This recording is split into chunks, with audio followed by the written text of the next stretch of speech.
Bismillahirrahmanirrahim. Assalamualaikum warahmatullahi wabarakatuh.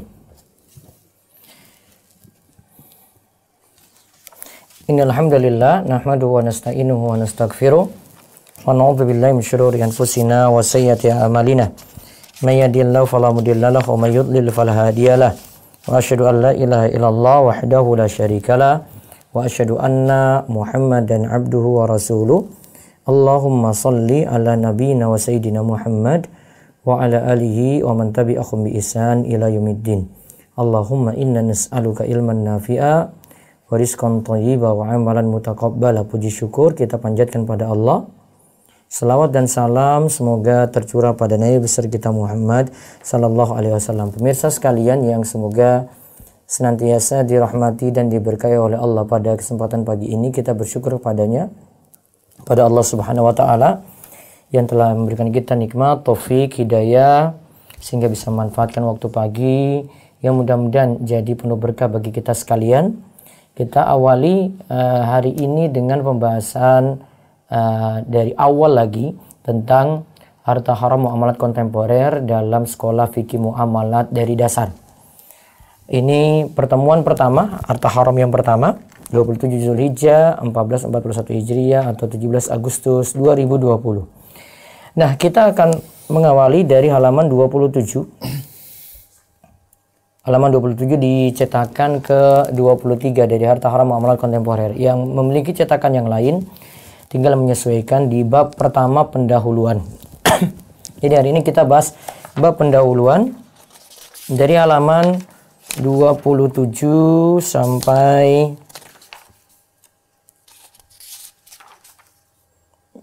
35 nanti kita bahas.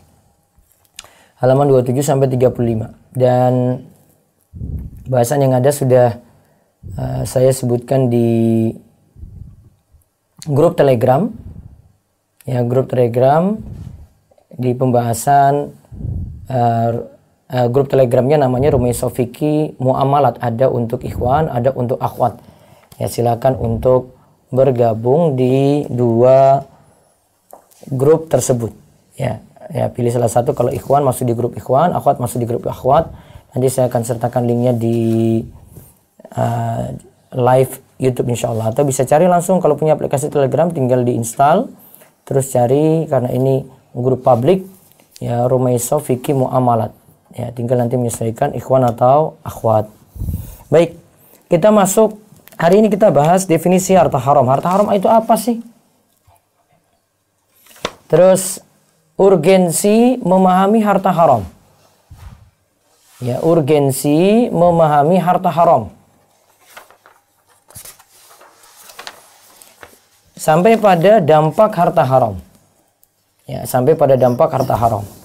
Nah, sekarang kita lihat bab pertama, definisi harta haram. Definisi harta haram.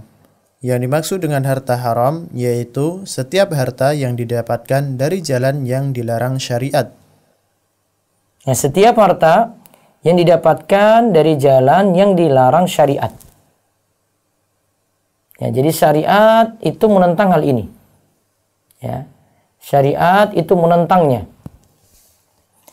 Dia menyelisih jalan syariat. Ya, entah karena zalim, menipu, riba, dan seterusnya. Ya, terus. Adapun yang dimaksud dengan muamalat adalah hukum syariat yang berkaitan dengan hubungan manusia satu dengan lainnya, dan untuk hal yang berkenaan dengan harta atau jual beli, sewa menyewa, warisan dan lain sebagainya, biasanya ditambahkan kata maliyah yang berarti harta. Akan tetapi belakangan kata muamalat konotasinya adalah muamalat maliyah. Nah, lihat ya. Adapun yang dimaksudkan dengan muamalat, kan tadi harta haram ya. Sekarang muamalat, kan harta haram muamalat kontemporer. Sekarang muamalat itu adalah hukum syariat yang berkaitan dengan hubungan manusia satu dengan lainnya. Muamalat itu hubungan yang satu dengan yang lainnya. Dan untuk hal yang berkenaan dengan harta ditambahkan kata maliyah. Jadi kalau mau digabung jadi muamalat maliyah. Ya, muamalat maliyah. Muamalat yang terkait dengan harta. Nah, jadi itu istilahnya. Jadi harta haram itu harta yang menyelisihi. Ya, setiap harta yang didapatkan dari jalan yang dilarang syariat, menyelisihi syariat. Kemudian muamalat itu sendiri hubungan manusia satu dengan yang lainnya. Sedangkan maliyah ini untuk yang kaitannya dengan harta. Misalnya jual beli, ada situ sewa menyewa, warisan dan lain sebagainya. Nah, terus halaman 27. Urgensi masih memahami poin harta haram. halaman 27 poin 1.2 1.2 ya. Urgensi memahami harta haram. Seorang manusia yang hidup di abad modern ini dituntut untuk mengumpulkan dan menumpuk harta sebanyak-banyaknya agar bisa hidup layak dan tenang menghadapi masa depan diri dan anak cucunya. Pada saat itu orang-orang tidak peduli lagi dari mana harta dia dapatkan. Seorang manusia yang hidup di abad modern ini, ya, kita dituntut untuk mengumpulkan, menumpuk harta. Ya, dari iklan-iklan, dari keadaan sekitar, dari pengaruh yang lainnya gitu. Ya, anggapannya supaya hidup layak dan tenang. Tapi ada yang tidak peduli dari mana ia dapatkan harta tersebut. Apakah dari yang halal ataukah dari yang haram. Dia tidak peduli untuk cara mendapatkannya. Terus Rasulullah SAW bersabda. Rasulullah Shallallahu Alaihi Wasallam bersabda, La ya'tiyanna 'alan nasi zamanun la yubalil mar'u bima akhadhal mala amin halalin amin haramin. akan datang suatu masa orang-orang tidak peduli dari mana harta dihasilkannya, apakah dari jalan yang halal atau dari jalan yang haram. Nah, kita lihat saat ini orang tidak peduli. Pokoknya yang penting bisa hiduplah menurut dia. Dia mau ambil dari yang halal, mau ambil dari yang haram, atau yang syubhat, nggak jelas halal dan haramnya. Pokoknya bisa hidup menurut dia. Padahal yang sedikit dari yang halal itu bawa berkah dibandingkan yang banyak dari yang haram. Seperti kata Ibnu Taimiyah. Jadi Nabi SAW itu mengabarkan tentang akhir zaman ya. Keadaan seperti ini seperti itu. Kita lihat aja orang yang jual beli saat ini itu. Ya pokoknya saya mau jual aja deh. Mau saya nipu kek, mau saya apa kek, pokoknya yang penting saya dapat uang gitu. Sampai ini kita lihat juga di online juga demikian. Kalau orang nggak punya rasa takut pada Allah sudah, dia pokoknya asal cari gitu. Dia nggak tahu standar yang halal dan haram dalam jual beli online, nggak tahu, nggak mau belajar. Padahal itu butuh untuk dipelajari. Gitu. Ya, maka tentu saja orang yang mau peduli seperti ini, yang punya kesadaran beragama, mau berada dalam majelis ilmu, mau kaji dari Al-Quran, hadis, mau belajar dari para ulama, para kiai, para ustadz gitu. Rasa taunya ada, ilmu bertambah, iman itu bertambah, rasa takut bertambah. Sehingga dia akhirnya peduli halal dan haram tadi. Nah, terus sekarang Ustaz Irwandi dalam buku ini bagi manusia menjadi dua kelompok. Ya, kita lihat. Orang-orang tersebut dapat dikelompokkan menjadi dua. Satu, sebagian manusia tidak pernah peduli akan kaidah Rabbani dalam mencapai tujuan mencari harta. Kelompok ini dianjurkan untuk memeriksa kembali akidah mereka, di mana mereka telah menjadikan dinar dan dirham sebagai Tuhannya dan tidak mengindahkan peraturan Allah. Lihat ya. Pertama, manusia yang tidak mau peduli sama sekali kaidah-kaidah syariat. Kelompok ini rusak dalam masalah akidah. Mereka jadikan dinar dan dirham sebagai Tuhan dan tidak mengindahkan peraturan Allah seperti apa. Nah, ini yang Nabi SAW sebut. Di halaman 28 di bagian atas disebutkan Rasulullah SAW mendoakan kehancuran untuk kelompok ini dengan sabdanya, Ta'isa abdud dinar wa abdud dirham wa abdul khamisah. Coba baca artinya.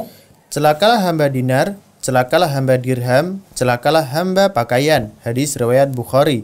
Nah, celakalah hamba dinar, celakalah hamba dirham, celakalah hamba pakaian. Artinya ini jadi budak dunia.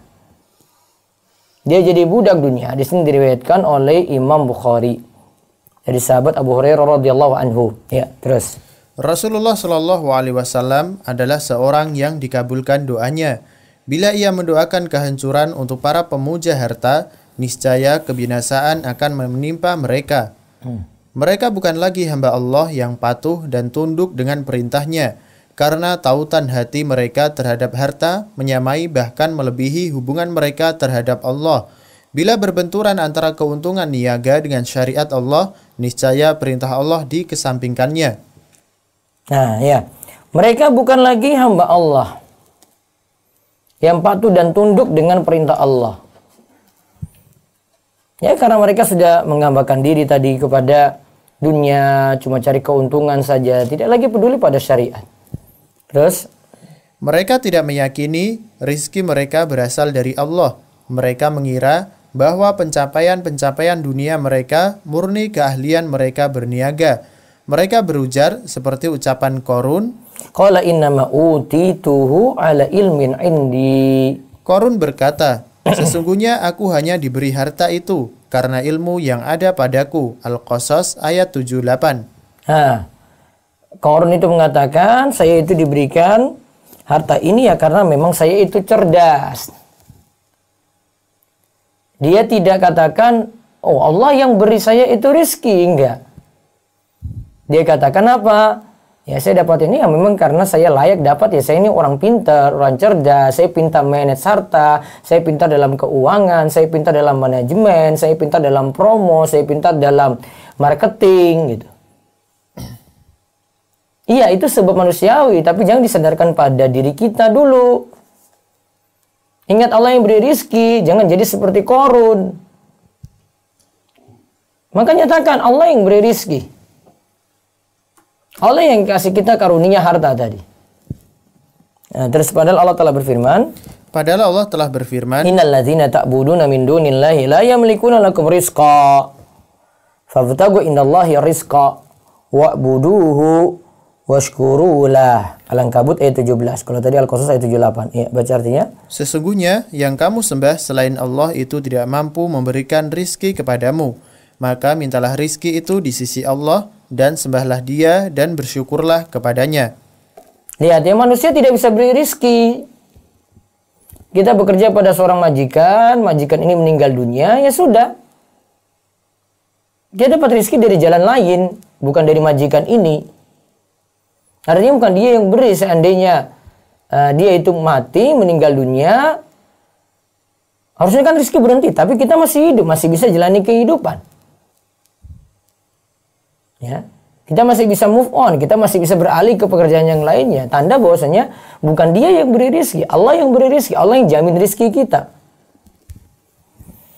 Nah, kita harus bangun akidah seperti itu. Ketika kita memahami harta haram, harta halal, ya, kita harus bangun akidah dulu Allah yang memberi rizki. Sehingga untuk keadaan orang pertama ini, mereka yang jadi budak dunia, rusak dalam akidah, akidah mereka mesti diluruskan. Ingat Allah yang beri rizki, jangan kamu tempuh yang haram. Ada aturan.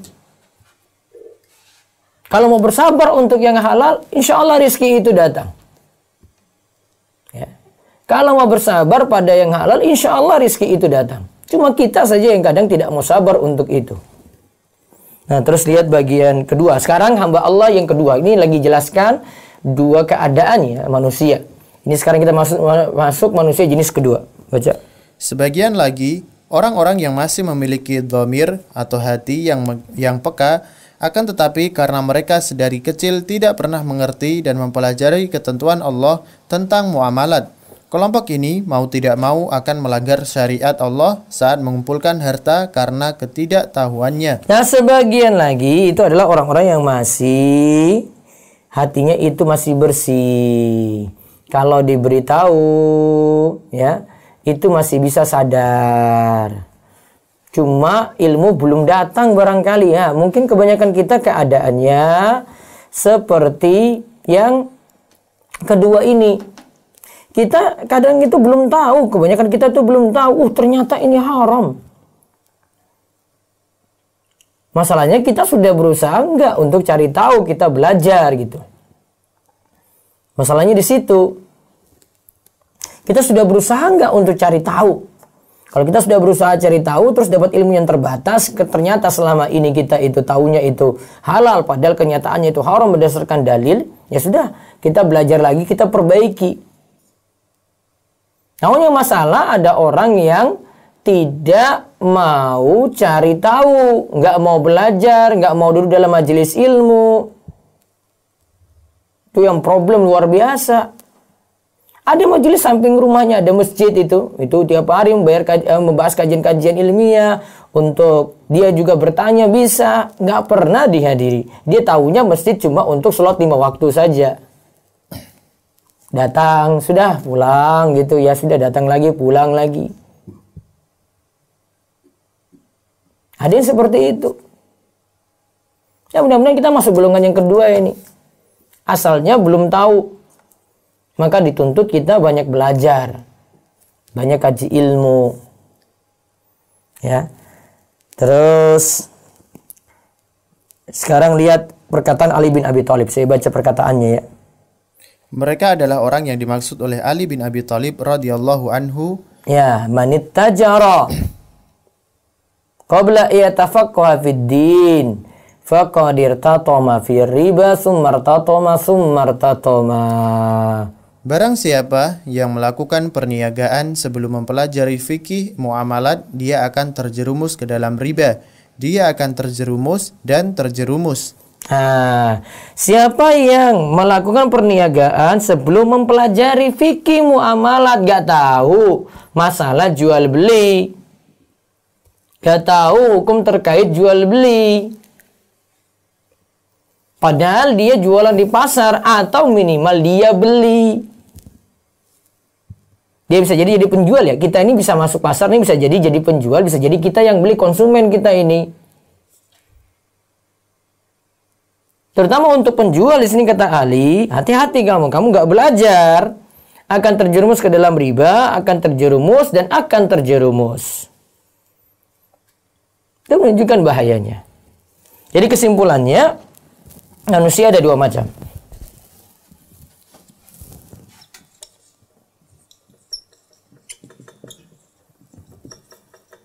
Manusia ada 2 macam terkait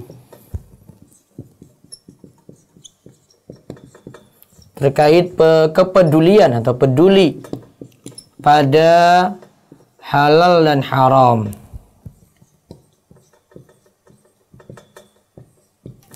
Satu yang jadi budak dunia,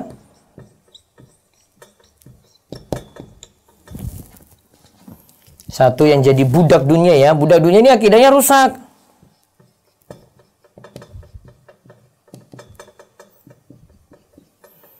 Ini tidak peduli halal haram.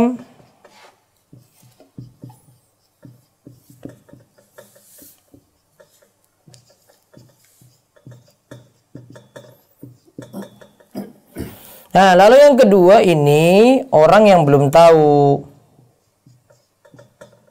Namun hatinya masih ya bisa disentuh. Nah, ini tinggal butuh belajar. Kami doakan mudah-mudahan kita masuk yang kedua karena butuh belajar dan terus belajar. Ya, baik. Sekarang dampak harta haram terhadap pribadi dan umat. Sekarang kalau kita memiliki harta haram, apa dampaknya? Nah, coba dibaca di poin 1.3 ya. Dampak harta haram terhadap pribadi dan umat. Harta haram yang dihasilkan oleh 2 kelompok yang telah disebutkan di atas berdampak buruk terhadap pribadi pelakunya secara khusus dan umat manusia secara umum.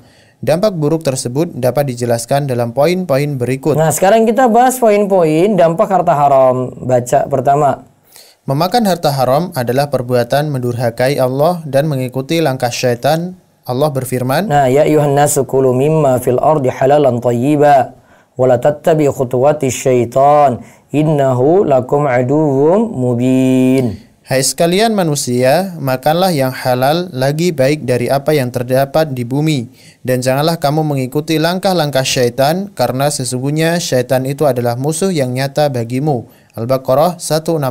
Nah, lihat ya, kita simpulkan yang pertama, dampaknya adalah termasuk mendurhakai Allah dan mengikuti langkah setan. Ini mengikuti langkah setan. Dalam ayat tadi kan dikatakan, kita disuruh makan yang halal. Berarti kalau kita makan yang haram, kita menyelisih, kita mendurhakai Allah. Lalu disebutkan lagi, janganlah mengikuti langkah-langkah setan. Lalu, dalam ayat ini, Allah memerintahkan seluruh manusia agar memakan harta yang didapatkan secara halal. Sedangkan memakan, mencari, serta mendapatkan harta dengan jalan yang haram adalah perbuatan durhaka dan jalan yang dirintis oleh musuh bebuyutan anak cucu Adam, yakni syaitan. Nah, lihat. Terus mendurhakai.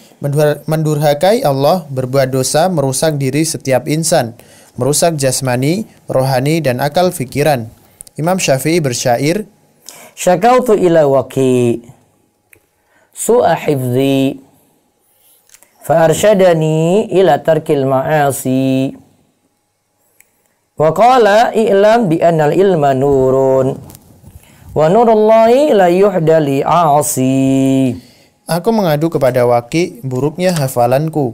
Ia menasihatiku agar aku meninggalkan maksiat.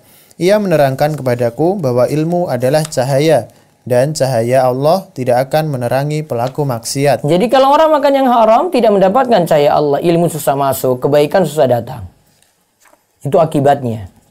Nah, tadi disebutkan makan harta haram itu mendurhakai Allah, termasuk juga mengikuti jalan setan. Karena setan itu ngajak kita itu beberapa langkah. Kalau disebutkan oleh Ibnu Qayyim dalam Bada'iul Fawaid,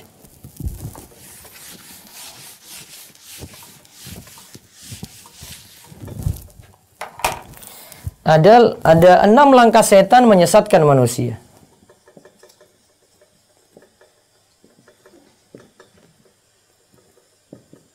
Langkah setan menyesatkan manusia.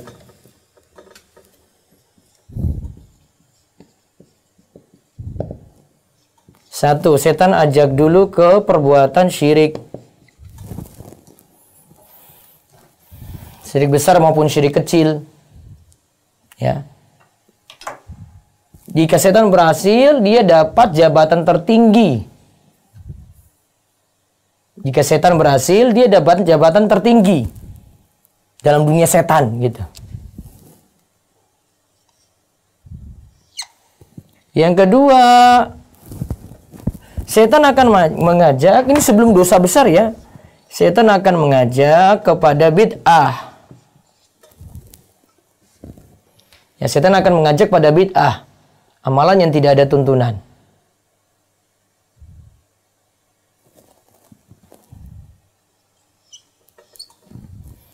Terus yang ketiga,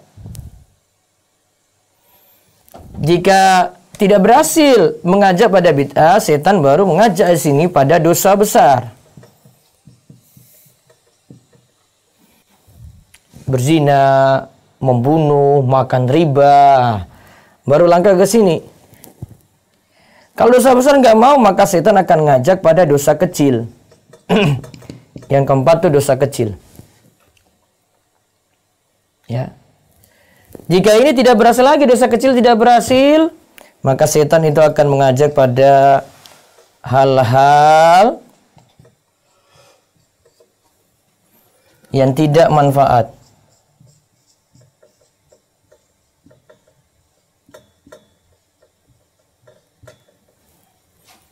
Akan diajak pada hal-hal yang tidak manfaat. Min husni islamil mar'i tarkuhu ma la ya'ni. Karena Nabi SAW ingatkan tanda baiknya Islam, tinggalkan hal yang tidak manfaat. Lalu yang keenam, ya, setan itu akan mengajak pada hal yang kurang afdol. Jika yang nomor 5 tidak bisa, maka setan ajak pada hal yang kurang afdol. Padahal masih ada yang lebih afdol.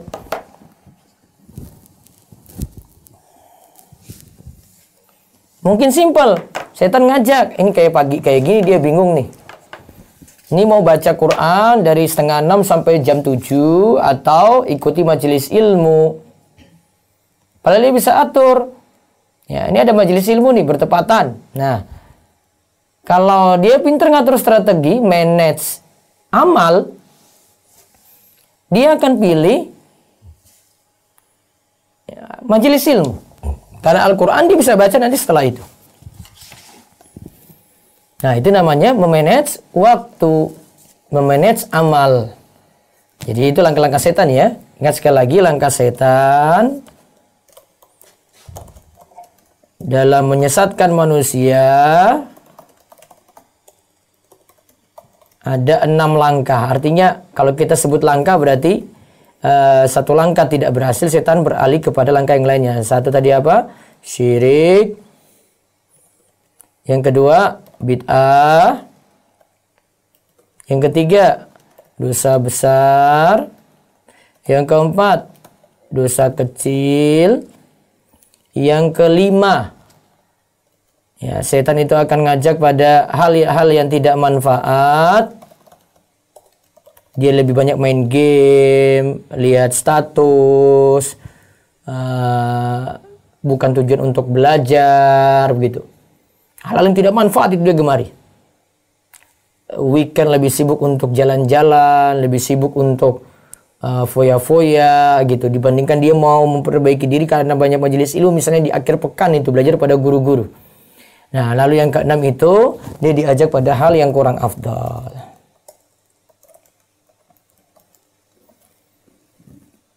Nah, sekarang kita lihat dampak yang kedua. Setelah Allah memerintahkan semua manusia agar mencari harta dengan cara yang halal, secara khusus Allah memerintahkan para rasul agar memakan harta dari yang halal saja. Allah berfirman, ya ayyuhar rusulu kulu minat thayyibati wa amalu salihah inni bima ta'maluna alim. Wahai para rasul, makanlah dari makanan yang baik-baik dan kerjakanlah amal yang soleh. Sesungguhnya aku maha mengetahui apa yang kamu kerjakan. Al-Mu'minun ayat 51. Ya. Wahai para rasul, makanlah dari yang thayyib-thayyib. Yang baik, bukan yang haram. Berarti kalau kita ikuti ayat ini, kita jalankan seperti diperintahkan pada para rasul. Menyelisihi ayat ini berarti menyelisihi para rasul. Ya. Sekarang ada keterangan dari Ustaz Irwandi di bawahnya. Dalam ayat di atas, secara khusus Allah memerintahkan para rasulnya agar hanya memakan makanan yang didapatkan secara halal. Lalu Allah memerintahkan mereka untuk beramal soleh. Hal ini mensyaratkan bahwa sangat erat hubungan antara mengkonsumsi makanan yang halal dengan amal soleh. Maka jangan diharap jasad kita akan bergairah untuk melakukan amal-amal soleh bila jasad tersebut tumbuh dan berkembang dari makanan yang haram. Nah, lihat ya. Itu selain menyelisih perintah Rasul yang kedua ini, dan memakan yang haram membuat kita tidak semangat dalam beramal soleh. Kita jadi tidak bersemangat karena sebab yang haram ini. Karena kan tadi ayat itu dikaitkan ya, makanlah yang halal wa'malus solihah, dan beramallah yang soleh. Berarti ada kaitannya antara makan yang halal dengan amal soleh. Makin kita peduli yang halal, amal soleh kita makin bagus. Kita mengkonsumsi yang haram membuat amal soleh kita jadi malas-malasan. Sholat jamaahnya misalnya masbuk, ya bangun subuhnya telat, ya seringnya itu malas untuk kerjakan yang sunnah, ya kurang semangat juga melakukan puasa sunnah misalnya. Ya kurang semangat untuk bersedekah. Ya. Boleh jadi karena pengaruh dari harta haram tadi. Makanya para ulama itu contohkan seperti disebutkan oleh Imam Ibnu Rajab Al-Hambali dalam kitabnya Jami'ul Ulum Al-Hikam, bahwasanya amal soleh tadi itu dipengaruhi dari yang halal haram tadi. Kalau makin peduli pada yang halal, dia perhatikan itu, dia koreksi yang haram-haram, makin bagus tuh amal solehnya. Maka kalau para ulama itu mereka kurang semangat dalam amal soleh, mereka koreksi diri mereka. Yang haram ini jangan-jangan masih ada di tengah-tengah mereka. Nah terus, dan jasad yang malas beramal soleh tidak akan merasakan kenikmatan ibadah dan taqarrub kepada Allah yang pada gilirannya mengantarkan jiwa ruhaninya kepada gundah gulana hingga sampai titik hampa dan nestapa. Ya, dan jasad yang malas beramal soleh tidak akan merasakan kenikmatan ibadah dan taqarrub kepada Allah. Ya, Ini dari akibat dari malas tadi ya, tidak dapatkan nikmat. Ya, itu karena konsumsi yang haram tadi. Terus ini adalah petaka yang dahsyat terhadap setiap pribadi yang merindukan kedekatan dengan Maha Penciptanya. Nah, kita kalau rindu dengan Allah, ingin ibadahnya nikmat, mari kita koreksi bersama. Ini kita sama-sama belajar ya. Saya bukan katakan ini saya lebih paham enggak. Ya. Bisa jadi yang menonton ini juga ada ahli ilmu, ya para ustadz gitu ingin kaji ilmu atau para dai. Kita sama-sama belajar nih untuk memperbaiki diri. Terus yang ketiga, memakan harta haram adalah ciri khas kelompok mayoritas Yahudi yang diabadikan Allah dalam firman-Nya. Nah, lihat. Jadi yang ketiga berarti mencontoh. Makan harta haram ini mencontoh orang Yahudi. Dimana kalau dalam surat Al-Fatihah mereka disebut dengan Al-Maghdub ya alaihim. Kalau penafsiran para ulama Al-Maghdub alaihim Yahudi, yang orang yang dikutuk dimurkai itu Yahudi. Kemudian ad-dhallin yang sesat itu Nasrani. Nah, terus yang lihat ayatnya Al-Maidah ayat 62. Wa tara katsiran minhum yusari'una fil ismi wal udwani wa aklihimus suhad. La bi'sa ma kanu ya'malun. Dan kamu akan melihat kebanyakan dari mereka, orang-orang Yahudi, bersegera membuat dosa, permusuhan, dan memakan yang haram. Sesungguhnya amat buruk apa yang mereka telah kerjakan itu. Al-Maidah ayat 62. Ya, terus Allah menggambarkan sebuah masyarakat yang rusak dan hancur di masa itu, yaitu masyarakat Yahudi, di mana salah satu ciri khas masyarakat tersebut adalah mayoritas anggota masyarakatnya sangat suka memakan harta haram dalam bentuk sogok dan riba. Bila kerusakan ini ditiru oleh masyarakat muslim, maka kerusakan dalam masyarakat muslim tak akan terelakkan. Nah, kalau orang Yahudi jadi rusak itu dikarenakan mereka tidak peduli pada halal dan haram, maka kalau orang-orang muslim juga demikian. Riba dia tidak peduli, yang zalim tidak peduli, ada gharar tidak peduli, saya jualan-jualan saja yang penting dapat untung, tunggu saja bisa hancur sebagaimana orang-orang Yahudi. Ya. Dan ini sudah dalam sejarah tercatat mereka ini melanggar ya yang halal gitu. Mereka terjang yang haram. Orang Yahudi sudah terkenal itu bertransaksi riba. Mereka ketika itu jadi saudagar kaya raya di kota Madinah, kemudian mereka beri riba itu kepada orang-orang yang bermuamalah dengan mereka. Karena mereka kuasai pasar, mereka kuasai ekonomi ketika itu. Nah, terus sekarang kita lihat poin keempat. Jadi kesimpulan poin ketiga ya, berarti dampak harta haram itu mencontoh tingkah laku Yahudi. Dan kaum muslimin ya, yang tidak peduli halal haram bisa hancur sebagaimana orang-orang Yahudi. Terus sekarang yang keempat. Petaka amat buruk yang menimpa mereka adalah api neraka atau harta haram yang setiap saat mereka masukkan ke dalam perut mereka, karena diriwayatkan dari Rasulullah Shallallahu Alaihi Wasallam. Ya Ka'ab bin Ujrah, innahu la yarbu lahmun nabata min suhtin illa kanatin naru awla bi. Wahai Ka'ab bin Ujrah, sesungguhnya tidaklah tumbuh setiap daging yang diberi asupan makanan yang haram, melainkan nerakalah yang berhak membakarnya.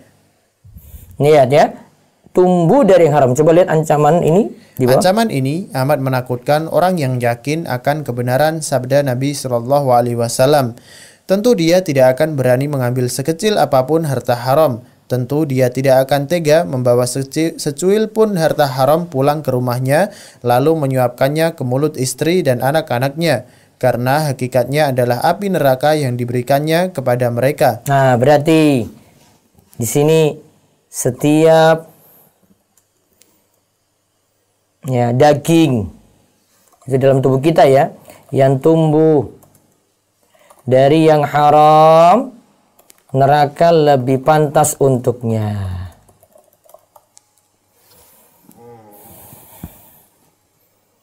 Maka hati-hati dengan harta haram itu tadi, apalagi kita memberi kepada anggota keluarga, pada istri, pada anak-anak kita. Semoga Allah memberikan kita ketakwaan. Terus yang kelima, doa tidak dikabulkan. Doa tidak dikabulkan. Ya, doa tidak dikabulkan. Kita lihat hadisnya. Rasulullah sallallahu alaihi wasallam bersabda, "Ayyuhan nas, innallaha thayyib, la yaqbalu illa thayyiba. Wa innallaha amara al-mu'minina bima amara bihil mursalin. Faqala ya ayyuhar rusulu kulu minat thayyibati wa'malu salihah. Inni bima ta'maluna alim. Wa qala ya ayyuhalladzina amanu kulu min thayyibati ma razaqnakum." Summa dzakara rajulan yutilu safara ash'atha akbara yamuddu yadayhi ila sama'. Ya Rabbi wa mat'amu haramun wa mashrabu haramun wa malbasu haramun wa ghudhiya bil harami fa anna yustajabu lidzalik. Wahai manusia, sesungguhnya Allah Maha Baik, tidak menerima kecuali yang baik. Sesungguhnya Allah memerintahkan orang-orang yang beriman apa yang Ia perintahkan kepada para rasul. Allah berfirman, "Hai rasul-rasul, makanlah dari makanan yang baik-baik dan kerjakanlah amal yang soleh." Al-Mu'minun ayat 51. Dan Allah Ta'ala berfirman, "Hai orang-orang yang beriman, makanlah di antara rizki yang baik-baik yang kami berikan kepadamu." Al-Baqarah 172. Kemudian beliau menyebutkan seorang lelaki yang mengadakan perjalanan jauh, berambut kusut dan berdebu, menadahkan tangannya ke langit, "Ya Rabb, ya Rabb," padahal makanannya berasal dari yang haram, minumannya berasal dari yang haram, pakaiannya berasal dari yang haram, dan makan dari yang haram. Maka bagaimana doanya akan dikabulkan? Hadis riwayat Muslim. Nah, lihat. Coba perhatikan di sini baik-baik. Allah itu thayyib, tidak menerima kecuali yang thayyib. Allah merintahkan kepada orang-orang beriman, sebelumnya Allah perintahkan kepada para rasul. Nah, lihat ceritanya ya di dalam hadis, ada seorang yang yutil safar, menempuh perjalanan jauh. Kalau safar kita sudah tahu ada jarak yang disebut seorang itu bersafar, bisa jadi anggapannya itu urf. Kalau menurut jumhur itu kalau ya dalam ukuran kilometer sudah dia mau menempuh jarak 85 km. Ya, dia mau menempuh jarak 85 km. Ketika dia keluar dari batas kampungnya, dia sudah disebut bersafar. Ya, ketika dia keluar dari batas kampungnya, ya, dia disebut bersafar. Nah, dia ketika bersafar itu doa sejatinya itu terkabul. Apalagi keadaannya ditambahkan asy'as akbar, penuh debu. Yamuddu yadayhi ila sama, dia mengangkat tangannya itu ke langit, menengadahkan tangannya ke langit, minta pada Allah. Lantas dia puji-puji Allah dulu, dia manggil nama Allah, ya Rabbi, ya Rabbi. Namun apa kata Nabi SAW? Wa mat'amu haramun, makanannya haram. Wa mashrabu haramun, minumannya haram. Wa malbasu haramun, yang dia pakai juga haram. Wa ghudhiya bil harami, dan makan dari yang haram. Kemudian disebut fa anna yustajabu lidzalik, bagaimana mungkin doanya bisa terkabul? Ya, bagaimana mungkin doanya itu bisa terkabul? Nah, terus hadis ini menunjukkan 4 faktor terkabulnya doa. Kita sekarang belajar ya beberapa faktor terkabulnya doa. Jadi intinya yang poin nomor 5 itu ya, doa tidak dikabulkan. Sekarang ada 4 faktor terkabulnya doa. Ya, baca. Ia sedang melakukan perjalanan jauh yang sangat melelahkan. Nah, lihat yang pertama, bersafar. Yang melelahkan. Ya, baca. Diriwayatkan dari Abu Hurairah radhiyallahu anhu, Nabi sallallahu alaihi wasallam bersabda, "Salatu da'awatin mustajabatun la syakka fihin, da'watul mazlum wa da'watul musafir wa da'watul walidi ala waladihi." 3 doa yang mustajab tanpa ada keraguan. Doa orang yang dizalimi, doa orang yang sedang melakukan perjalanan jauh, dan doa orang tua terhadap anaknya. Nah, doa orang tua terhadap anaknya. Nah, itu yang pertama ya. Bersafar yang melelahkan. Terus yang kedua, 4 faktor terkabulnya doa lagi. Ia sedang berpenampilan dengan rambut kusut dan pakaian berdebu. Ya, rambut kusut dan pakaian berdebu. Ini menandakan sangat butuh pada pertolongan Allah. Yaitu menandakan sangat butuh pada pertolongan. Jadi pasti dia menunjukkan ya kerendahan dirinya ketika itu, dia tundukkan dirinya, dia rendahkan dirinya. Terus diriwayatkan dari Anas bin Malik radhiyallahu anhu, Nabi sallallahu alaihi wasallam bersabda, kam min asy'atha akbara dhi timraini la yu'bau lahu law aksama 'ala Allahi la abarrahu. berapa banyak orang yang berambut kusut lagi berdebu, memakai kain yang lusuh, tidak diacuhkan, namun jika bersumpah atas nama Allah, niscaya Allah kabulkan. Namun jika dia itu bersumpah atas nama Allah, niscaya Allah akan kabulkan. Ya, terus. Ia berdoa sambil Nah, mengangkat. sekarang yang kedua tadi ya. Berarti berpenuhan kusut tadi menunjukkan kerendahan dirinya, ketundukan dirinya. Terus. 3. Ia berdoa sambil menadahkan tangan ke langit. Nah, ia berdoa sambil menadahkan tangan ke langit. Ya.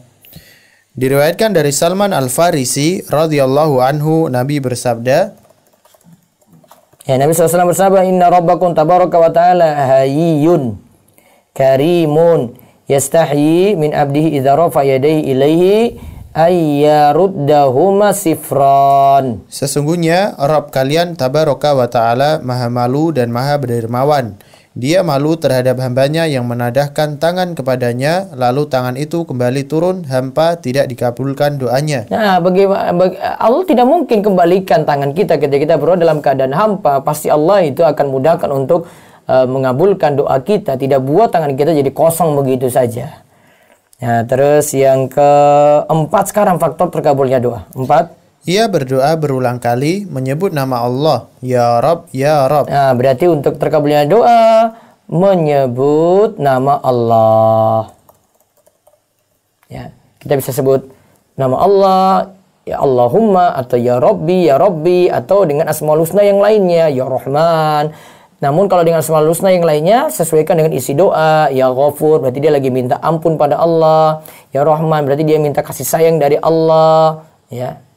Ya Tawwab, ya Allah yang menerima taubat, berarti dia lagi memohon taubat, taubatnya diterima, minta pada Allah gitu. Jadi sesuaikan. Ya. Ketika menyebut nama Allah ini termasuk bentuk tawassul. Tawassul dengan menyebut nama Allah. Terus. 4 faktor dikabulkannya suatu doa yang dimiliki oleh orang yang disebutkan dalam hadis di atas tidak berarti sama sekali dikarenakan ia melakukan satu faktor ditolaknya doa, yaitu memakan dan memakai harta haram. Karena doa merupakan inti dari ibadah solat, maka bila doa ditolak, dikhawatirkan solat pemakan harta haram juga ditolak. Ibnu Abbas radhiyallahu anhuma berkata, lihat ya, 4 faktor dikabulkan suatu doa yang tadi disebutkan tidak berarti sama sekali dikarenakan ia melakukan satu faktor ditolaknya doa. Tidak. Namun karena yaitu makan dan namun satu faktor tolaknya doa yaitu makan dan memakai harta haram. Nah, namun ingat karena doa itu merupakan inti dari ibadah solat, maka bila doa itu ditolak, dikhawatirkan solat pemakan harta haram juga ditolak. Ya.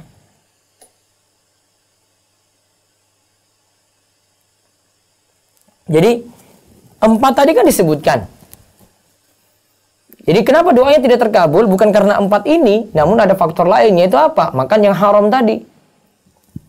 Nah, bahkan sini kata Ustaz Irwandi, untuk doa itu bisa jadi tidak diterima atau ditolak tadi, sholat juga demikian. Karena Ibnu Abbas katakan, la yaqbalullahu sholatan imri'in fi jawfi haramun.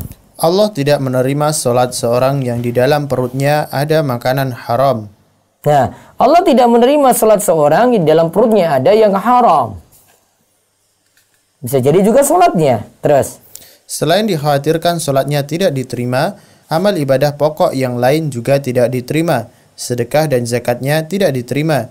Nabi bersabda, nah lihat ya, selain sholat tidak diterima, sedekah dan zakatnya juga demikian. La yaqbalullahu sholatan illa bituhurin wa la yaqbalu shadaqatan min ghululin. Allah tidak menerima sholat tanpa bersuci terlebih dahulu, dan Allah juga tidak menerima sedekah dari harta haram. Ya, terus lihat ya, Allah tidak menerima sholat tanpa bersuci terlebih dahulu, dan Allah juga tidak menerima sedekah dari harta haram. Lalu, Haji dan umrah dengan harta haram juga khawatir tidak akan diterima oleh Allah. Nah, haji dan umrah dengan harta haram juga khawatir tidak akan diterima oleh Allah. Ini di dalam buku ini disinggung nanti oleh Ustaz Irwandi ketika bahas dana talangan haji. Ya. Dana talangan haji. Karena di situ dia memanfaatkan riba untuk berangkat haji. Dia minta ditalangin dulu, nanti dia ganti utang ini dengan bayar lebih. Maka dikhawatirkan tadi ini juga khawatir tidak akan diterima oleh Allah haji dan umrohnya. Dia diriwayatkan oleh Tabrani. Rasulullah sallallahu alaihi wasallam bersabda, "Idza kharaja rajulu hajjan bi nafaqatin thayyibatin wada'a rijlahu fil gharzi, fanada labbaik Allahumma labbaik, nadahu munadi minas sama'i labbaik wa sa'daik. Naduka halalun wa rahiilatuka halalun wa hajjuka mabrurun ghairu ma'dhurin." Wa idza kharaja bi nafaqatil khabisati fa wada'a rijlahu fil gharzi fanada labbaik, nadahu munadi minas sama' la labbaik wa la sa'daik, zaduka haramun wa nafaqatuka haramun wa hajjuka ghairu mabrurin. Apabila seorang berangkat untuk menunaikan ibadah haji dengan harta yang halal, saat dia menginjakkan kakinya ke atas kendaraan, ia menyeru labbaik Allahumma labbaik, maka ada yang menyeru dari langit, diterima hajimu dan engkau berbahagia. Bekalmu berasal dari harta halal, kendaraanmu dibeli dari harta halal, dan hajimu mabrur dan diterima. Hajinya mabrur diterima karena tadi yang halal ya dia tempuh ya, harta halal yang dia gunakan. Terus. Dan apabila ia berangkat dengan harta haram, saat dia menginjakkan kakinya ke atas kendaraan, ia menyeru labbaik Allahumma labbaik, maka ada yang menyeru dari langit, tidak diterima kedatanganmu, dan engkau tidak mendapatkan kebahagiaan. Bekalmu berasal dari harta haram, biaya hajimu dari harta haram, dan hajimu tidak mabrur. Nah lihat ya, tidak diterima kedatanganmu dan engkau tidak mendapatkan kebahagiaan. Bekalmu berasal dari harta haram, biaya hajimu dari harta haram, dan hajimu tidak mabrur. Hadis riwayat Tabrani di sini dinukil oleh Syekh Ibnu Baz dalam bukunya dan beliau menyetujuinya. Terus Al-Ghazali, kita lihat perkataan Imam Al-Ghazali. Al-Ghazali berkata dan dinukil oleh An-Nawawi serta menyatakan bahwa itu merupakan pendapat ulama Syafi'iyah. Barang siapa yang hanya memegang harta haram, maka ia tidak ada kewajiban berhaji, tidak ada kewajiban membayar kafarat karena ia dianggap tidak memiliki harta. Tidak wajib zakat karena zakat dikeluarkan dari 1/40 harta. Sedangkan pemegang harta haram wajib mengeluarkan seluruh harta haram dengan cara dikembalikan kepada pemiliknya jika diketahui keberadaannya atau dibagikan kepada fakir miskin jika pemiliknya tidak diketahui. Jadi barang siapa yang punya harta haram, maka ia tidak ada kewajiban berhaji. Tidak ada kewajiban membayar kafarat karena ia dianggap tidak memiliki harta. Dia tidak wajib zakat karena zakat dikeluarkan dari 1/40 harta, tentu yang halal. Sedangkan pemegang harta haram wajib mengeluarkan seluruh hartanya. Harta haram dikeluarkan dengan cara dikembalikan kepada pemiliknya jika diketahui keberadaannya atau dikasihkan pada fakir miskin jika pemiliknya tidak diketahui. Namun dalam buku ini ya, nanti Ustaz Irwandi akan sebutkan juga di bahasan-bahasan terakhir, kalau dia bekerja haram, terus punya penghasilan dari situ saja, dia tobat nih sekarang nih. Kalau hartanya itu semua dikeluarkan, nih haram semua dikeluarkan, ini sudah jatuh miskin. Dia nggak punya apa-apa di situ, berarti dia cuma bisa manfaatkan dari harta itu saja. Kewajibannya bertobat pada Allah. Nah, terus yang keenam. Harta haram adalah penyebab kehinaan, kemunduran, serta kenistaan umat Islam saat ini. Ya, jadi kalau yang kelima tadi kita lihat bahaya sekali ya. Doa tidak dikabulkan bisa jadi, dan ibadah lain tidak diterima.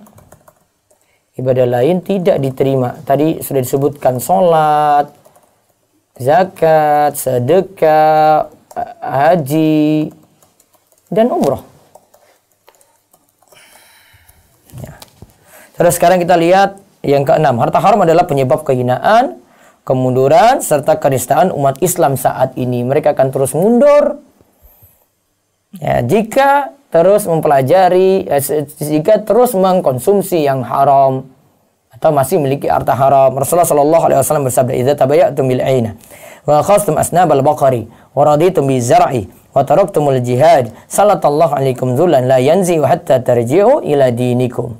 Bila kalian melakukan transaksi ribawi, tunduk dengan harta kekayaan, hewan ternak, mengagungkan tanaman, dan meninggalkan jihad, niscaya Allah timpakan kepada kalian kehinaan yang tidak akan dijauhkan dari kalian hingga kalian kembali kepada syariat Allah dalam seluruh aspek kehidupan kalian.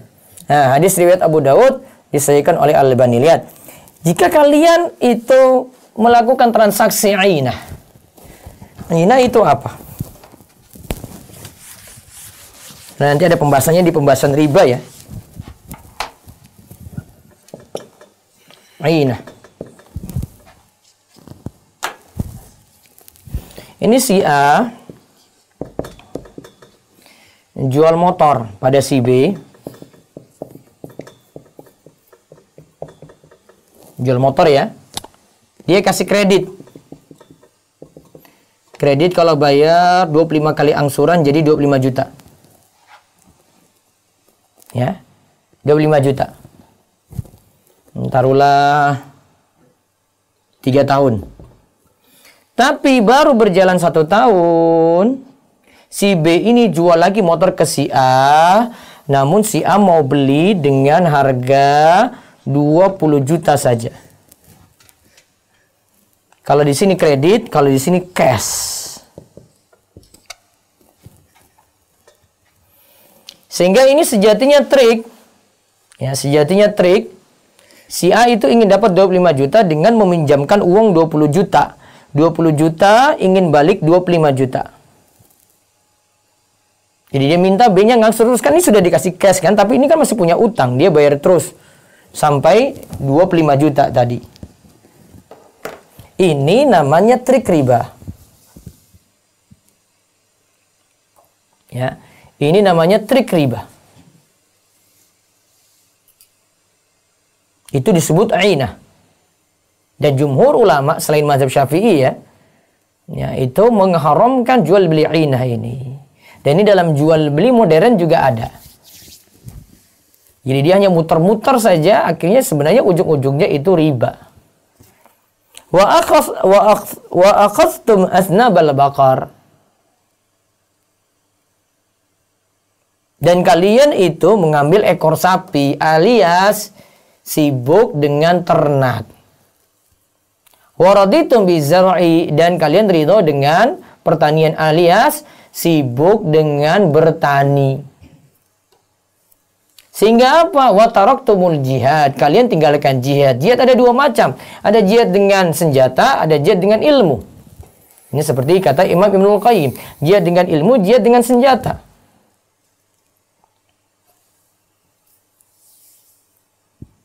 Kemudian sallallahu alaikum dzullan, Allah akan timpakan bagi kalian itu dzullan, kehinaan.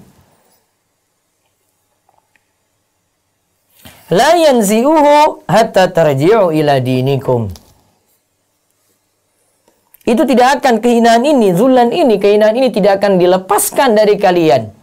Kemunduran, kemerosotan, ketertinggalan, kemiskinan tidak akan dihilangkan dari kalian sampai kalian mau kembali kepada Islam yang benar. Islam yang benar bagaimana? Ya mau peduli halal haram. Jika sibuk terus dengan dunia tadi, riba diterjang, sibuk dengan ternak, sibuk dengan pertanian, maka kita umat Islam akan terus mundur. Maka kemajuan itu cuma 2 kemungkinan saja. Kemajuan ya manusia di dunia ini cuma 2 kemungkinan. Makin taat pada Allah atau makin kufur pada Allah. Tinggal kita mau menaruh pilihan yang mana. Mengambil pilihan yang mana. Mau jadi orang yang paling taat pada Allah, peduli pada agama, atau sekalian jadi orang yang paling rusak di muka bumi. Kalau kita mau jadi orang taat pada Allah itu tadi, Allah akan hilangkan tadi dzullan, kehinaan, kemunduran, kemerosotan, ya kemiskinan, utang yang menumpuk. Ya.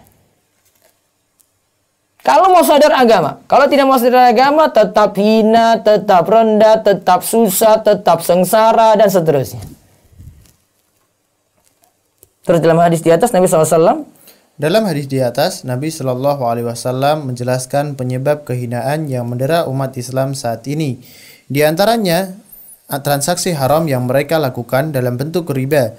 Dan di akhir hadis, Nabi Shallallahu Alaihi Wasallam juga menjelaskan obat penawar kehinaan tersebut, yaitu rujuk kembali kepada dinullah, Al-Quran dan Sunnah, serta mempraktikkan ajarannya dalam kehidupan pribadi, masyarakat, dan negara. Nah, kita makanya belajar supaya tidak terus tertinggal seperti itu. Jadi sudah saya katakan, mau tenang hidupnya, ya. Kita mau hidup kita tenang, ya sudah, peduli pada yang halal. Mau maju, mau selamat dari kemiskinan, mau selamat dari utang, sadar agama lagi saat ini. Sebaliknya berarti kalau kita itu peduli pada harta haram, membuat hidup tidak tenang. Harta haram membuat hidup tidak tenang. Harta haram membuat kita sengsara. Bahkan bukan pribadi saja ya, masyarakat. Dengan harta haram, masyarakat jadi tidak tenang. Dengan harta haram, musibah terus datang. Dengan harta haram, kemiskinan di negeri kita ini terus melanda. Terus yang ketujuh. Harta haram yang merajalela, pertanda azab akan turun menghancurkan masyarakat di mana harta haram tersebut berada. Nabi Shallallahu Alaihi Wasallam bersabda, harta haram yang merajalela pertanda azab akan turun. Ya.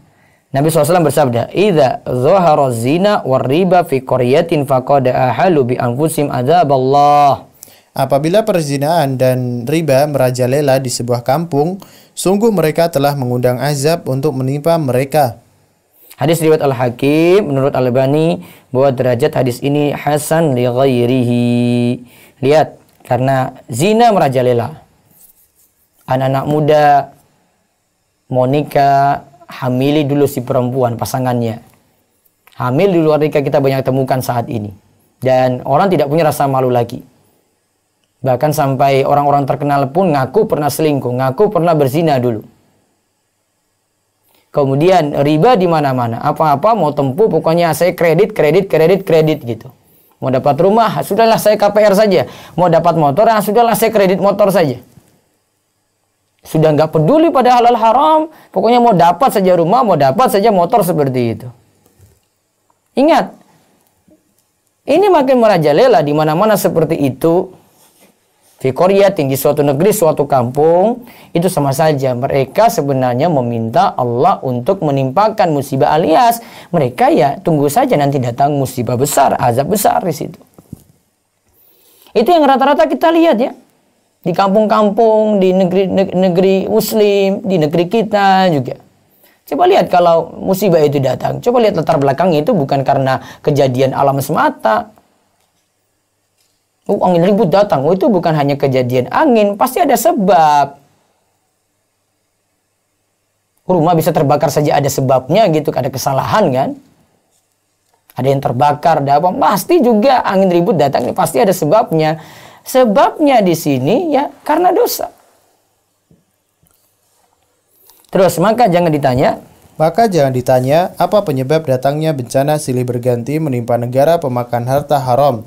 Itu semua berasal dari dosa-dosa yang dilakukan oleh manusia, di antaranya memakan harta haram. Allah berfirman, "Wa ma asabakum min musibatin fa bima kasabat aydikum wa ya'fu an katsir." Dan apa saja musibah yang menimpa kamu, maka adalah disebabkan oleh perbuatan tanganmu sendiri.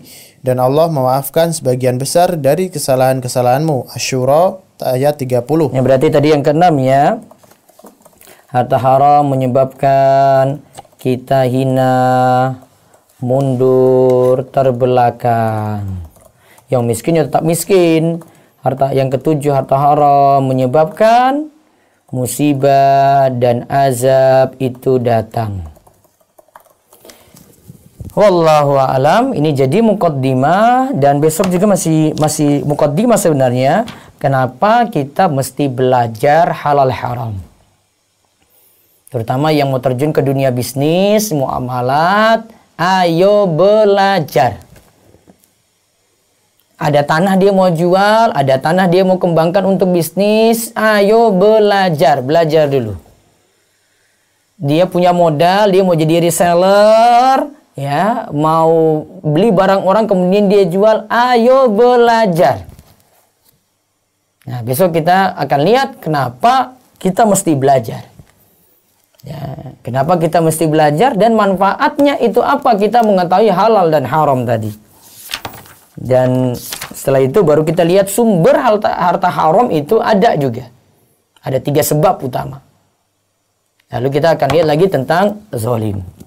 Wallahu a'lam bishawab. Nanti bisa ikuti infonya di grup ya. Nanti satu waktu saya juga membuka sesi tanya jawab di grup di Telegram. Saya akan sertakan linknya di channel Romeso TV saat siaran pagi ini. Sebentar, saya nanti kopikan. Baik, silahkan dari Zoom dulu ingin bertanya, dipersilahkan. Monggo.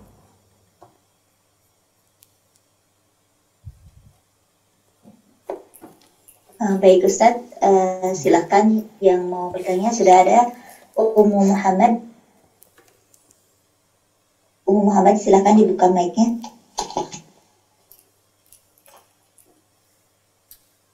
Assalamualaikum Ustaz. Ya, waalaikumsalam warahmatullahi wabarakatuh. Silakan Ini Ustaz, saya kemarin mendengar kajian dengan Ustaz Erwandi sama Ustaz mengenai masalah utang piutang Ustaz. Ya.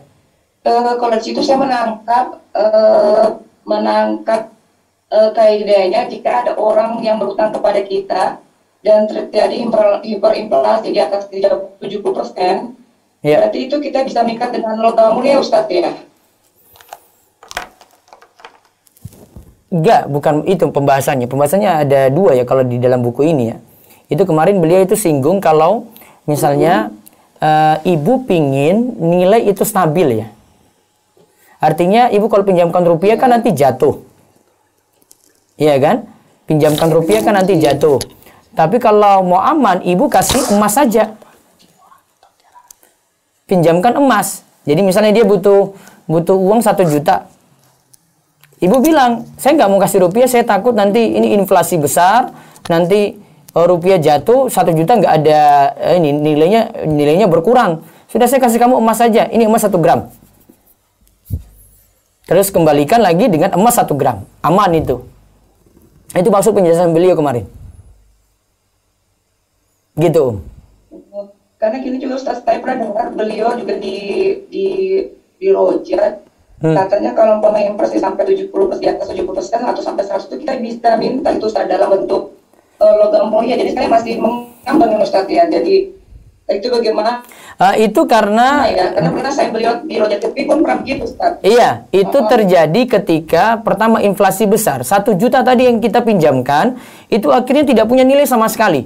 100 rupiah pun nggak dianggap gitu misalnya. 1 juta nilainya sudah nggak dianggap misalnya. Baru nanti disandarkan dengan barang tertentu dengan nilai emas gitu. Itu karena dulu perjanjian awal itu tidak disandarkan dengan nilai apapun peminjaman uang. Tapi ternyata ketika ingin dibalikan, ternyata setelah 10 tahun uang itu tidak punya nilai, maka itu disebut inflasi besar. Sehingga bisa disandarkan dengan nilai yang stabil. Nah, ini yang beliau terangkan juga di buku Harta Haram Muamalat Kontemporer. Jadi memang ada dua pembahasan. Ada yang sifatnya itu mengikat. Ya. Utangkan orang uang kemudian diikat dengan nilai emas. Itu namanya mengikat. Itu sudah diadakan perjanjian dari awal. Ya. Ini ada aturannya. Yang boleh adalah ketika mengembalikan utang yang dibayar emas ini pakai harga emas saat pengembalian utang. Jangan dibawa ke emas saat peminjaman. Kemudian yang kedua, bahasan kedua, jika tidak terikat dengan nilai barang. Jadi pinjam uang tetapi akhirnya uang ini mengalami inflasi besar. Ya, mengalami inflasi besar. Nah, ini baru kalau di sini ada pembahasan disandarkan dengan nilai barang tertentu. Gitu ya? Ya. Ya, waalaikumsalam warahmatullahi wabarakatuh. Baik, yang kedua di Zoom silakan. Ustaz, ya chat dulu. Ya. Pertanyaannya, Ustaz, saya menjual barang PO, ambil dari distributor. Ketika barang ready, saya bayar lunas pada distributor. Setelah itu, saya infokan pada pemesan kalau barang ready. Kemudian pemesan mentransfer sejumlah uang sesuai harga jual saya. Ya. Setelah itu baru saya kirim barang tersebut ke pembeli. Apakah akad ini halal? Iya, halal, tapi yang pertama itu tidak mengikat. Jadi ketika konsumen nanya barang, dia kan belum punya ya, belum ready stock. Ya, belum ready stock. Dia mau pesan dulu.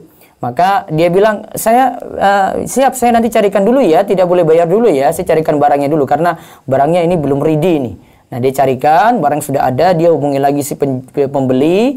Ini, Pak, Bu, ini sudah siap nih, mau beli nggak?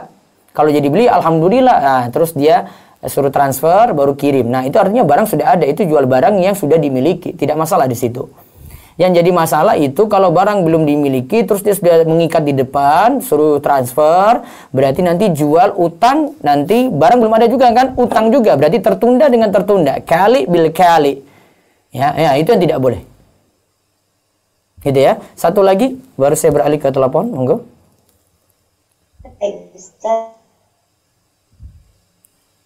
Assalamualaikum Ustaz. Jika penggunaan GoPay dan OVO dibolehkan, asalkan tidak mengambil keuntungan riba seperti diskon dan lain-lain. Iya, betul. Dan lain-lain. Itu bagi pembeli atau pengguna.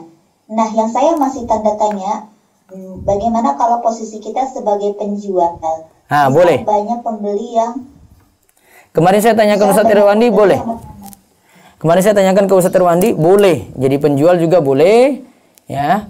Ya, yang penting tadi ya, pembeli kan dia bisa bayar macam-macam ya.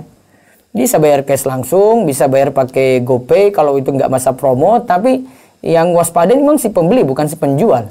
Penjual cuma jual barang saja gitu. Dia tidak tahu transaksi yang dibayarkan si pembeli itu bagaimana. Wallahu a'lam. Baik, saya beralih ke WA dulu, silakan. Baru kalau ada telepon silakan bisa nyambung langsung. Ya. Ustadz, apakah meminjamkan uang kepada teman untuk membayar hutang? Sebentar. Waalaikumsalam warahmatullahi wabarakatuh. Dengan siapa di mana? Muraisa, silakan.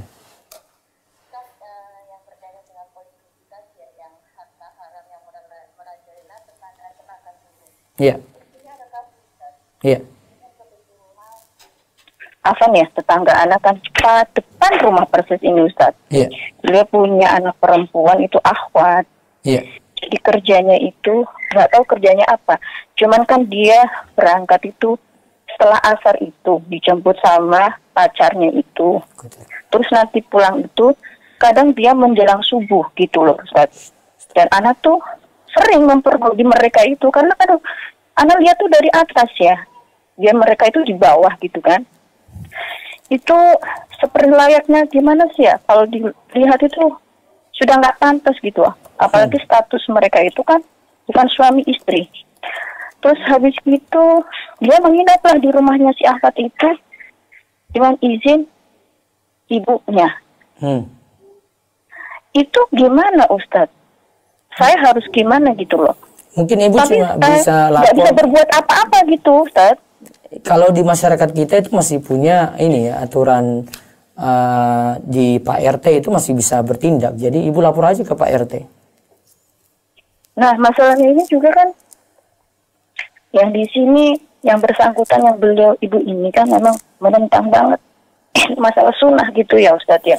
Itu bukan terkait masalah sunnah nih Umur Raisa. Jadi kayak begitu masyarakat sudah tabu banget gitu. Jadi laporkan saja, ini bilang ini buat gelisah, contoh tidak baik untuk masyarakat, contoh tidak baik untuk tangga sekitar, contoh tidak baik untuk anak-anak muda juga. Atau ada laporkan ke pemuda begitu. Biasanya bisa bertindak. Masyarakat kita masih tahu aturan kayak begitu. Iya kan, kebetulan kan mereka banyak yang deket ya sama mereka. Tapi beliau itu, mereka itu nggak mau menyampaikan gitu loh, merasa nggak enak gitu. Ya, kan. yang menyampaikan nanti Umur Raisa ngajak yang lainnya beberapa gitu, yang mau saja, insya Allah bisa. Kendalanya karena anak di sini kan menerapkan sunnah. Terus di tengah-tengah mereka itu, anak tuh nggak sendirian Ustadz. Ya, pelan-pelan nanti insya Allah gitu. bisa. Jadi nggak ada yang mendukung sama sekali gitu. Bisa kalau masyarakat masih awam pun itu mau terima kayak begitu. Masyarakat awam itu masih bisa terima kok kalau menyampaikan perbuatan zina kayak gitu kok. Gitu ya. Mudah-mudahan Allah nanti selamatkan dari zina dan juga contoh-contoh jelek seperti itu. Waalaikumsalam warahmatullahi wabarakatuh. Baik, di sini ada yang bertanya dulu di YouTube. Di WA siap-siap ya. Saya berempat buka usaha barengan dengan teman, usaha jual pakaian. Modal usahanya pun dari kami masing-masing dengan nilai yang sama, misal 500.000. Keuntungannya itu dibagi rata. Bagaimana hukumnya? Bisa, tetapi nanti prinsip kalau bagi hasil itu pertama usahanya ini jalan, tentukan waktu tertentu, sudah dapat keuntungan baru bagi untung. Kalau tidak dapat keuntungan ya belum. Kalau memang usaha ini rugi ya siap-siap semua pemodal tadi siap nanggung rugi. Prinsipnya seperti itu. Wallahu a'lam. Jadi uang tidak terjamin. Baca di WA silakan. Apakah meminjamkan uang kepada... Tahan dulu telepon, tahan dulu ya. Baca dulu ya. Apakah meminjamkan uang kepada teman untuk membayar hutang orang tuanya di bank plecit termasuk menolong dalam dosa? Iya, itu menolong dalam dosa. Maka tugasnya kalau dia mau lunasi untuk mengurangi beban orang tua, sekalian nasihati. Ya, biar karena kalau dia lunasi, itu orang tua akan terbantukan untuk ini terus buat maksiat terus, ya minjam lagi, ini ada anak saya nanti lunasi juga. Dia nggak akan pernah sadar, besok datang lagi minjam lagi, besok datang lagi minjam lagi gitu. Ya terus, satu lagi. Bolehkah kita bermuamalah dengan orang tua seperti orang tua menjual sawah tanah ke anak dan anak memberi uang tiap bulanan ke orang tua seterusnya dan telah diketahui saudara lainnya? Diulang coba. Bolehkah kita bermuamalah dengan orang tua seperti orang tua menjual sawah tanah ke anak dan anak memberi uang tiap bulannya ke orang tua seterusnya dan ini telah diketahui saudara lainnya? Pertanyaan belum jelas. Baik, ada telepon? Ya, silakan. Ya, assalamualaikum. Ya, silakan. Ya, ya silakan Pak. Dengan siapa di mana? Saya Edi, Ustaz. Ya. Saya ada rencana mau beli properti. Iya.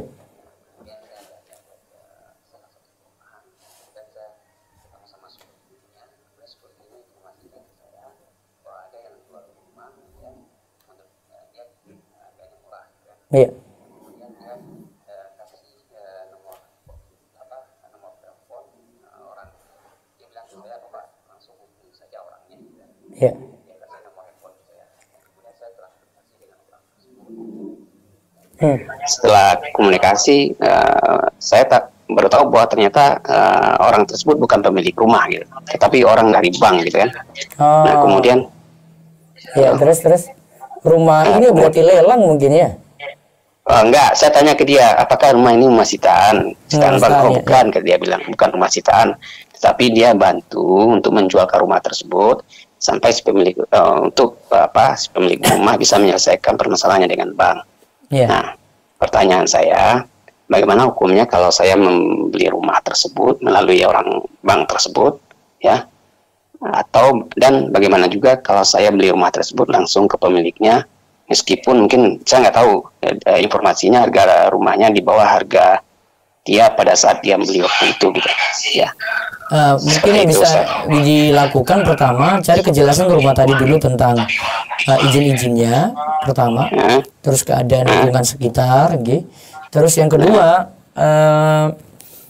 coba dicek lagi ini untuk lunasi utang ya, apa benar ini jadi barang sitaan atau tidak? Kalau jadi barang sitaan, ini ditakutkan zolimi orang yang punya rumah. Karena biasanya bank itu kalau ingin jual rumah dengan lelang, yang penting rumah itu laku. Misalnya seharusnya rumah ini harganya 800 juta gitu ya. Tapi utang ada 700 juta. Bank pokoknya ada yang mau beli 700 ya sudah, yang penting utang lunas. Padahal kan masih bisa laku sampai 800 juta, 100 juta masih bisa kembalikan ke yang punya rumah. Ya. Nah, kalau seandainya bukan rumah sitaan, ya, tapi benar itu adanya karena ada tunggakan bank untuk membayar tunggakan bank tersebut, gimana? Ya, jadi kan berarti bantu dia juga. Yang penting itu tidak mengalihkan utang ke Bapak. Oh, yang penting tidak mengalih utang ke saya. Iya. Saya bayar cash misalnya, walaupun misalnya itu untuk bayar melunasi utang pemilik bank itu nggak ada masalah ya. Iya, itu sekaligus nolong dia berarti. Oh, oke. Iya, karena kalau berpindah ke Bapak kreditnya lagi ya sama saja pindah riba bolak-balik gitu kan. Saya rencananya bayar cash. Saya khawatirnya kan karena dia ada masalah dengan perbankan. Kemudian itu tadi menzalimi dia. Tapi kalau seandainya misalnya nggak ada masalah, misalnya saya beli, karena menurut informasinya yang saya dapat bahwa ada surat perjanjian dengan orang bank bahwa rumah itu mau dijual gitu kan. Nah makanya orang bank tersebut bilang ke saya, dia cuma bantu menjualkan, ini bukan rumah sitaan, tapi dia bantu untuk menjualkan gitu. Iya, nggak masalah itu. Nggak ada masalah ya. Iya. Oke, terima kasih banyak Ustadz informasinya. Ya. Assalamualaikum warahmatullahi wabarakatuh. Assalamualaikum. Baik, saya balik dulu. Saya baca satu komentar YouTube, saya pilih, baru saya balik ke Zoom ya. Saya ada tabungan di bank konvensional, tapi bunganya saya berikan kepada orang fakir ya. Saya tetap berpegang pada jumlah uang saya. Ya, seperti itu caranya ya. Jadi bunganya dikeluarkan untuk fakir miskin. Dari Mas Hadiah Latu Konsina. Bagaimana hukumnya jika kita minjam uang dengan menggadaikan barang? Boleh ya, tapi cara pengembalian uangnya bagaimana, barang gade dimanfaatkan atau tidak, itu perlu dicek untuk masalah peminjaman seperti itu. Baik, dari Zoom silakan. Ada yang tanya silakan. Coba nyalain dulu. Zoom sudah ready?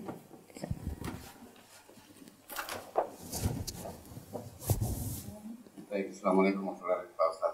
Iya, silakan. Waalaikumsalam warahmatullahi wabarakatuh. Ini kan kita ketika kita masih terlibat ini KPR rumah gitu kan, kemudian kita ingin terlepas dari riba itu dengan cara menjual aset-aset buat melunasi utang riba ini. Yeah. Tetapi udah sampai kita 2 tahun itu belum ada pembelinya, apalagi ditambah dengan masa pandemi ini gitu kan. Yeah. Apakah kita harus menjual rumah yang kita tempati sekarang atau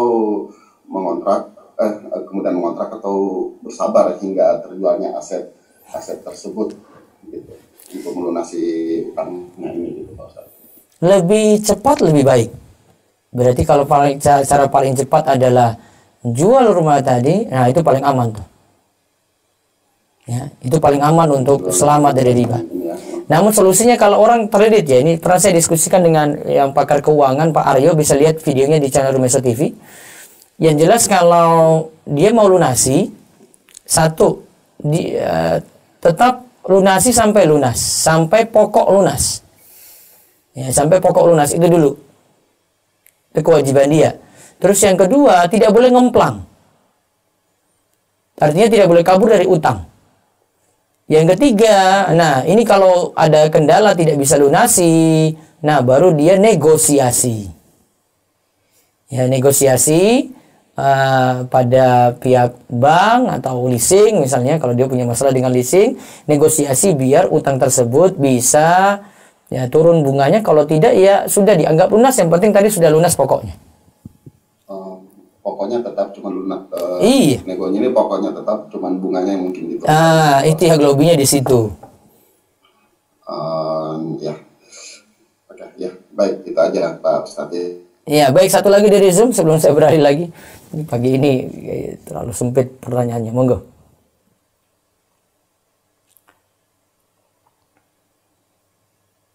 Ya, pertanyaan via chat Ustaz. Iya. Bismillah, dalam komponen gaji kita ada potongan buat BPJS Kesehatan, pensiunan, dan ketenagakerjaan di pajak. Iya. Potongan ini ditabung di bank konvensional dan menjadi riba. Apakah kita turut andil dalam menyuburkan praktek riba ini? Seandainya iya, bagaimana cara membersihkannya? Cara membersihkannya itu sebenarnya hak kita. Yang pegawai itu dipotong itu hak dia itu. Tapi dia kan cuma sebatas memanfaatkan yang dia setor ya. Itu pertama. Kemudian yang kedua, karena itu jadi keharusan ya, terpaksa dipotong dari gaji, kita tidak bersalah di situ. Karena tuntutan dari pekerjaan, dari gaji kita langsung dipotong. Sama seperti kita kalau membuat SIM kendaraan, mau membuat beberapa surat, atau kita mau beli tiket, kita dapat asuransi situ. BPJS kan asuransi. Ya. Asuransi kita dapat di situ, suruh bayar asuransinya. Asuransinya ikutan, bukan pokoknya. Maka karena jadi ikutan maka tidak masalah, karena pokoknya tidak maksud tertentu untuk asuransi gitu. Tapi karena ikutan ada tertera di situ kita harus bayar, ya sudah terpaksa untuk bayar, apalagi itu jadi kebutuhan kita juga.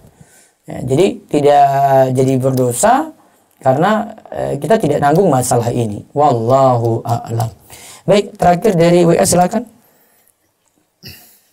Bismillah, Assalamualaikum Ustadz. Bagaimana hukumnya orang menerima uang di luar gajinya? Misalnya seseorang guru mengembalikan bantuan untuk murid-muridnya di bank. Murid-muridnya ini bersedia membayar guru tersebut sebagai ucapan terima kasih karena mengembalikan bantuannya. Karena banknya jauh, bagaimana hukumnya? Baiknya tidak manfaatkan itu karena itu sudah jadi pekerjaan guru tadi. Ditakutkan itu tips yang nilainya itu ghulul. Baik, ada telepon terakhir? Ya, silakan. Assalamualaikum. Waalaikumsalam warahmatullahi wabarakatuh. Ustaz, saya mau nanya. Iya. Saya punya rumah. Iya. Rumah itu disewa sama LSM. Iya. Yang bergerak di bidang sosial penanganan anak-anak cacat. Iya. Cerebral palsy. Iya, terus? Nah, tapi LSM itu juga bekerja sama salah satu bank konvensional. Dalam rangka apa kerjanya? Kemungkinan sebagian sumber dananya juga dari situ. Dan tapi LSM itu juga ada dana ada usaha ya, yang saya tahu juga menjual gas, menjual sembako sebagainya, juga ada donatur-donatur lain. Yeah. Nah, tapi yang jadi saya pertanyakan, dia ada salah satu mungkin sumbernya dari bank itu, dan di depan rumah yang saya sewakan itu sekarang dikasihkan di banner, ada banner. Yeah. Jadi ada produk-produk perbankan yang dijual, ya seperti pembayaran, lalu juga ada rekomendasi KUR ya, kredit usaha rakyat dan sebagainya. Yeah. Menurut Ustaz seperti apa seperti itu? Kan ya, bercampur ya Pak ya, bercampur halal haramnya ya. Iya, seperti itu. Ya, berarti bermuamalah pada orang yang bercampur di sini, pendapat paling kuat tetap masih boleh. Boleh, Tat. Masih boleh. Nabi SAW dulu alasan atau dalilnya pernah biasa bermuamalah dengan orang Yahudi, bahkan baju besi beliau itu ada di orang Yahudi untuk gadai, untuk dapatkan makanan pokok gitu. Gitu. Padahal Yahudi sudah dikenal mereka yang makan riba, punya penghasilan haram gitu. Tapi kan bercampur. Maka Nabi SAW tetap bermuamalah dengan itu. Nah, itu diantara yang jadi dalil. Bahkan di buku ini juga yang kita kaji pagi ini ada pembahasan itu juga, dan masih dibolehkan. Kecuali jadi kalau dia murni. Jadi rumah itu yang saya kurang seret itu sekarang dikasih banner ya. Jadi ada ya pembayaran PPOB, pembayaran telepon segala macam, juga ada menerima rekomendasi untuk KUR di bank tersebut gitu. Nah, itu kalau bisa diingatkan saja. Ya kalau Bapak nggak bisa ingatkan kayak gitu, ya sudah, berhentikan kontraknya gitu, nggak usah lanjut. Tidak, kalau saya sudah mau habis, nggak usah lanjutkan saja, cari yang lain. Iya. Baik, insya Allah kita lanjut besok pagi lagi. Silakan untuk menyiapkan diri, menyiapkan buku juga, catatan, dan manfaatkan grup yang ada di Telegram ya. Nanti di situ bisa bertanya, saya akan buka sesi tanya jawab untuk itu. Mudah-mudahan bisa raih ilmu juga lewat grup Telegram tadi. Nanti akan info-info yang ada juga akan disertakan di grup Telegram. Baik, nanti saya sertakan lagi di grup ini. Yang rekan-rekan di Zoom juga bisa cari aja di Telegram, dibuka, cari dengan kata kunci Rumah Yusuf Fikih Muamalat gitu. Ada grupnya ikhwan dan akhwat sendiri dipisah. Kalau ada yang pertanyaan yang perlu ditanyakan, nanti saya akan buka waktu untuk tanya jawab. Demikian kita cukupkan, kita tutup dengan doa kafaratul majlis. Subhanakallahumma bihamdika asyhadu alla ilaha illa anta astaghfiruka wa atubu ilaik. Assalamualaikum warahmatullahi wabarakatuh.